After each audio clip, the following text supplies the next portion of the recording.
As we continue to move through the challenges presented by the coronavirus pandemic, we know that you will have many questions about our church life and what we need to do to open our buildings safely. The Church of England nationally has produced guidance and risk assessments to help us through this. Here in the Diocese of Southern and Nottingham, we have taken that guidance and incorporated it into a series of flowcharts, which we hope you can use as a step-by-step guide to what you need to consider and to do. It is important to stress that the flowcharts are only a guide, so please use them alongside the national guidance. You can use the links in the flowcharts to access these if you need to. This video gives a brief introduction to the flowcharts, how you can access them, and the sort of questions you can use them to answer.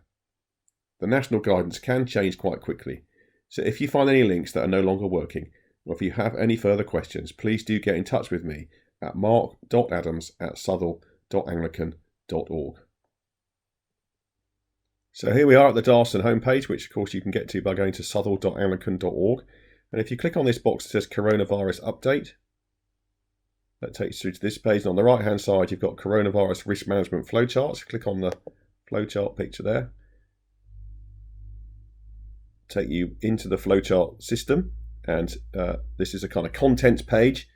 Some initial things to think about when you're thinking about what it is that you're looking for, what it is you want to do. And then you can see here, these are links into those things that you might need. So the first question, of course, we need to be thinking of is what we're looking to do possible within the law or the Church of England guidance. And straight away there, you can see this can help you to find that guidance by clicking on the link, which will take you through to the appropriate page. We can go back into the flowchart. So opportunity to think about whether we need to be doing it from home still, whether that's still appropriate. And of course, that depends to an extent on the COVID alert level that we're at. Coming through that, then, these are the different things we've got flowcharts for. Thinking about funerals, pastoral visiting, things to do with the church building and to the church hall. And you can see here, I'm guessing many people will be particularly concerned about matters to do with the church building.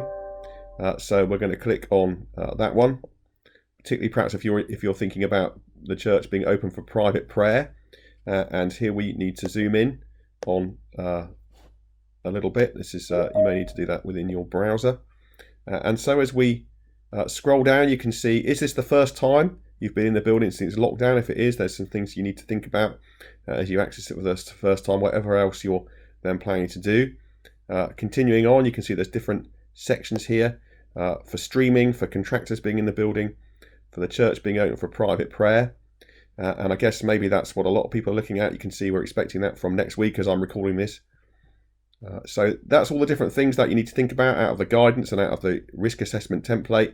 When you come to the risk assessment template, if you've gone through these, you'll find that you've covered off, hopefully, all the things or most of the things that you need to think about. Some other questions there that it invites us to look at as you keep scrolling down. And then you come into the stuff on general cleaning. And again, you can follow through. Has the building been open the last 72 hours? If it's not, then that reduces the need for cleaning. If it has, and somebody with COVID symptoms you know about has been in the building, then there's some guidance for how to deal with that. If it hasn't, if you need to clean it, but no one, as far as you know, has been in there with COVID symptoms, some advice on more general cleaning. And then coming all the way through down to the bottom here, and you can see here, you need to complete appropriate risk assessment. Most of those will probably be on this parish risk assessment. If you've got contractors, then you'll need to be thinking about that one. Again, they all include the bullet points or the notes that you'll go through as you go through the flowchart.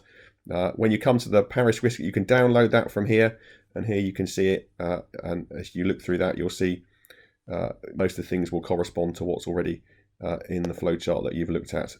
And there we are. So proceed as sort of way at the bottom. Once you've done all of that, then you're good to go.